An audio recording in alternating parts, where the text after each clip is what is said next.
시편 84편은 고라자손의 시입니다. 고라자손은 레위의 증손입니다. 그들은 다윗 왕 때부터 성전문을 지키는 임무를 부여받았습니다. 그래서 그런지 시편 84편에서는 성전이라는 단어가 참 많이 나오고 주의 장막에 대한 무한한 사랑의 고백이 참 많이 나옵니다. 1절에 만군의 여호와여 주의 장막이 어찌 그리 사랑스러운지. 시인은 하나님이 계신 성전을 정말 사랑했던 것 같습니다. 그런데 무슨 이유인지는 몰라도 성전에 갈 수 없는 상황에 처해졌던 것 같습니다. 그래서 그런지 여호와의 성전의 뜰을 사모하며 하나님께 간절히 부르짖는 모습들이 많이 연출이 됩니다. 2절에 내 영혼이 여호와의 궁정을 사모하여 쇠약하며 내 마음과 육체가 살아계신 하나님께 부르짖나이다. 어느 정도나 성전을 사모했는지 새들이 주님의 성전 곁에서 자유롭게 집을 짓고 거하는 걸 부러워할 정도로 성전을 사모했습니다. 3절 후반부에 주의 제단에서 참새도 제 집을 얻고 제비도 새끼들 보금자리를 얻었나이다. 하나님의 성전에서 지내는 한 날이 다른 곳에서 지내는 첫날보다 낫고 악인의 장막에서 사는 것보다 성전 문지기로 있는 것이 더 행복하다고 말할 정도로 성전을 사모했습니다. 10절에도 주의 궁정에서의 한 날이 다른 곳에서의 첫날보다 나은즉 악인의 장막에 사는 것보다 내 하나님의 성전 문지기로 있는 것이 좋사오니. 문지기란 그 일이 참 하찮은 일이라 할지라도 하나님과 함께 성전에서 사는 게 더 좋다고 말할 정도로 주님을 사모했고 주님이 계신 성전을 사랑했습니다. 시인에게 있어서 하나님은 왕이고 하나님이고 만군의 여호와입니다. 3절에 나의 왕 나의 하나님 만군의 여호와요. 오직 그분만이 자신의 고통스러운 이 형편에서 회복시켜 주실 수 있음을 고백하는 믿음의 표현입니다. 그리고 시인에게 하나님은 하늘에 떠있는 해고 방패였습니다. 11절에 여호와 하나님은 해요 방패이시라. 그리고 시인에게 하나님은 당신의 백성들에게 은혜와 영화와 각종 좋은 것을 아끼지 않으시는 분이셨습니다. 11절 후반부 여호와께서 은혜와 영화를 주시며 정직하게 행하는 자에게 좋은 것을 아끼지 아니하실 것임이니이다. 그런데 질문입니다. 이렇게 주님을 사랑하는데 좀 평탄한 길, 고통이 없는 길, 자유로운 몸으로 성전에 나와서 예배를 드리게 해주시지 왜 그렇게 어려운 상황에 처해지게 하셔서 성전에도 못 올 정도로 이렇게 내버려 두실까? 이런 질문이 나올 수 있죠. 영적 교훈 첫 번째입니다. 하나님의 전을 사모하는 사람도 인생의 눈물 골짜기를 지난다. 그겁니다. 여러분 그게 인생입니다. 아무리 하나님을 사랑해도 하나님은 시련과 고통이 없는 인생을 약속하지 않으셨습니다. 아무리 하나님을 잘 믿는 구원받은 성도라 할지라도 살다 보면 고통은 있습니다. 6절에 그들이 눈물 골짜기로 지나갈 때 하나님을 사랑하고 하나님의 전을 사모한다고 해서 고통의 계곡을 비껴가지 않게 하신다는 그런 말입니다. 하나님을 순수하게 사랑해도 이 땅에선 때때로 목마름과 고난과 고통도 겪는다는 것.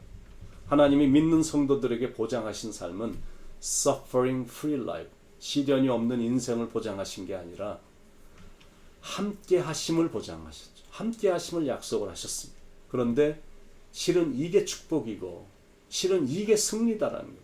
이사야서 43장 2절에 내가 물 가운데로 지날 때 내가 함께 할 것이라. 강을 건널 때 물이 너를 침몰치 못할 것이며 내가 불 가운데로 행할 때 타지도 아니할 것이요 불꽃이 너를 사르지도 못하리니. 그래서 내가 가라앉을 대로 가라앉은 그 시간이 실은 내가 힘을 내서 다시 일어날 수 있는 시간이고 망했다고 생각한 그때가 실은 인생을 다시 새롭게 시작할 수 있는 때라는 사실입니다. 일이 제대로 안 되고 있다고 생각한 그때가 일이 제대로 되는 시간이다라는 거예요. 그래서 중요한 건 뭐냐면 그때 포기만 하지 않으면 되는 겁니다. 고통의 골짜기를 지나는 중에도 하나님은 함께 하시고 가는 길에 많은 샘들을 보게 하시며 이른 비를 알맞게 내려주시는 은혜를 부어주시기 때문에 6절 후반부에 그곳에 많은 샘이 있을 것이며 이른 비가 복을 채워주나이다. 그래서 영적인 힘을 공급받아 힘을 얻어 마침내 하나님이 계신 목적지인 시온까지 나아가게 되는 것. 7절 그들은 힘을 얻고 더 얻어 나아가 시온에서 하나님 앞에 각기 나타나리이다. 영적 교훈 두 번째, 광야 같은 인생길에 가장 요구되는 건 하나님이 원하시는 길을 걷는 것이다.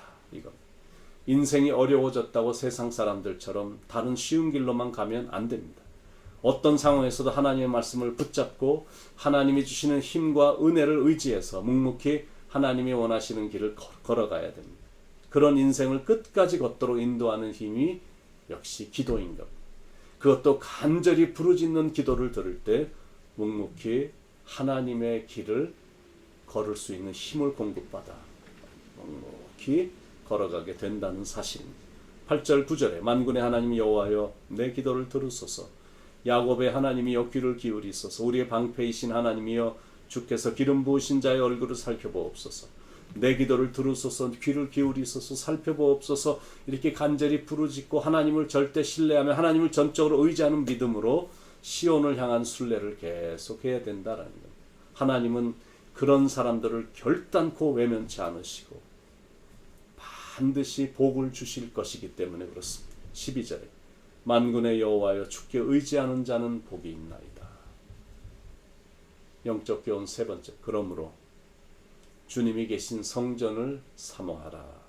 4절에 주의 집에 사는 자들은 복이 있나니 그들이 항상 주를 찬송하리이다. 이게 신앙인에 있어서 최고의 복입니다. 성전에 와서 자유롭게 예배드리고 기도하며 하나님을 찬양하는 것, 그게 최고의 복입니다. 이 일은 우리가 생명을 다하는 그 순간까지 계속 해야 될 일입니다. 그래야 일생이 복된 일생이 되기 때문에 그렇습니다. 그런데 우리가 해야 될 일이 또 하나가 있습니다. 그건 이 땅을 위해서 기도하는 것. 나라를 사랑하는 애국자들이 많이 나오고 하나님을 사랑하는 의인들이 많이 나오기를 위해서 기도하는 것. 의인들만 있으면 희망이 있거든요. 소돔과 고모라에 의인 10명이 없어서 망했는데 이 땅에 의인들이 많아지도록, 그래서 다시 성전으로 향하는 발걸음이 많아지기를 위해서 기도하는 거예요.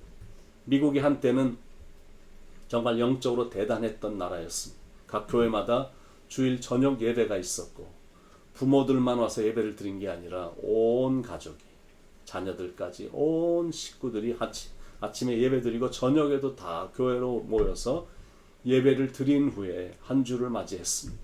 그런 사람들 때문에 하나님께서 이 땅을 축복하셨던 겁니다. 하나님은 의인들의 기도, 의인들의 섬김을 결코 외면치 못하시거든요. 그런데 그런 모습이 점점 약해져 가고 있어서 세상이 이렇게 소란스러운 겁니다. 그래서 그런 영적인 회복이 일어나도록 합심해서 기도하자라는 것. 6.25 전쟁이 한창이던 1950년 초대 대통령이었던 이승만 대통령은 피난지인 부산의 한 교회에서 기도회를 개최했습니다. 그 자리에서 이승만 대통령은 목사님들에게 나라를 위해 기도해 달라고 요청했고 수많은 목회자들이 모여서 철야를 하며 나라를 위해 기도했다고 합니다. 그 기도를 들으신 하나님께서 얼마 후 유엔군을 파견시켜 주신 겁니다. 여러분, 지금은 기도할 때입니다. 미국과 우리 조국을 위해서 기도할 때입니다. 한두 번 기도한다고 해서 금방 응답받는 건 아니지만, 그러나 다니엘처럼 쉬지 않고 기도하면 하나님이 의인들의 기도를 들으시고 미국과 한국을 다시 축복해 주실 것입니다. 모든 기도가 다 아름답지만 국가를 위한 기도는 정말 아름답고 능력이 있습니다. 왜냐하면 나라를 지키는 힘은 군대나 경제나 정치가 아니라 성도들의 기도를 들으시는 하나님이시기 때문에 그렇습니다. 그리고 이 나라는 이미 말씀 위에 세워졌던 나라였었기 때문에 다시 성경 위에 서도록 기도해야 돼요. 그래야 나라가 망하지 않습니다. 말씀이 떠나니까 나라가 얼마나 소란스럽고 충돌이 많고 이상한 사상과 행동을 하는 사람들이 많아졌는지, 그렇게 되면 백성들은 정말 신음하게 되거든요.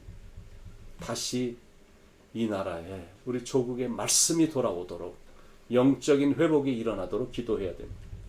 이승만 대통령이 대한민국 초기에 이런 연설을 했습니다. 이제 우리는 곧 신국가를 건설해야 할 터인데 기초 없는 집을 세우지 말고 곧 만세 반석 되신 그리스도 위에 이 나라를 세웁시다. 그래야 이 나라가 그 어떤 나라보다 강한 나라가 됩니다. 그런 말을 하니까 모든 사람들로부터 인기는 얻지 못했겠지만 여러분, 실은 그 길밖에 없거든요. 그 길만이 나라가 살 길이기에 그렇게 되도록 기도하는 것. 과거에 함께 하신 하나님께 시간을 정해놓고 앞날을 위해 기도하는 것. 하나님만 바라보고 하나님만 의지하며 미국과 우리 조국이 하나님의 은혜가 넘쳐서 시온의 대로가 펼쳐지는 복된 나라로 다시 일어서도록 기도하는 것.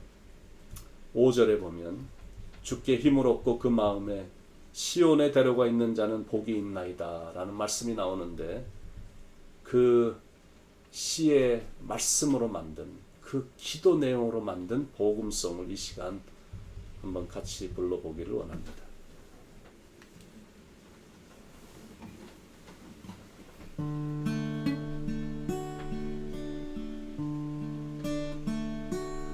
주께 힘을 얻고 그 마음에 시온의 대로가 있는 그대는 하나님의 축복의 사람이죠. 주님 그대를 너무 기뻐하시죠. 주의 집에 거하기를 사모하고 주를 항상 찬송하는 그대는 하나님의 축복의 사람이죠. 주님 그대를 너무 사랑하시죠. 그대 섬김은 아름다운 찬송, 그대 헌신은 향기로운 기도,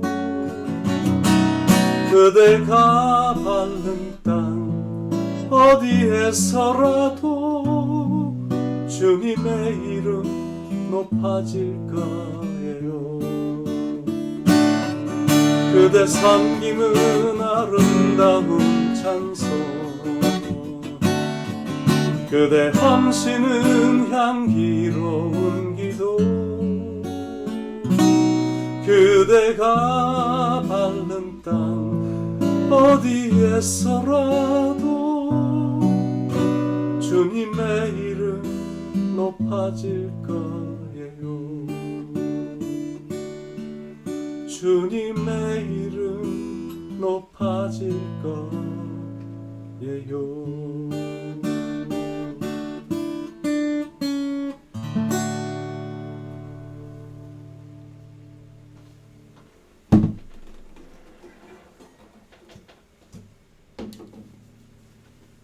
주님이 계신 성전을 사모하고 주님을 사랑하고 주님을 예배하는 것을 늘 기뻐하는 그런 살아있는 신앙인의 참 아름다운 삶이 우리의 삶에서 지속될 수 있도록 축복해 주셔서 사랑하는 성도님들의 삶 속에 이 시온의 대로가 열려지는 복이 임하길 기도하고, 예루살렘의 그 번영의 복이 사랑하는 성도님들에게 임하길 기도하며, 아브라함에게 임했던, 진정한 예배자였던 아브라함에게 임했던 축복이 사랑하는 성도님들에게 풍성히 임하길 간절히 기도하며, 사랑이 많으신 예수님의 이름으로 간절히 기도드립니다.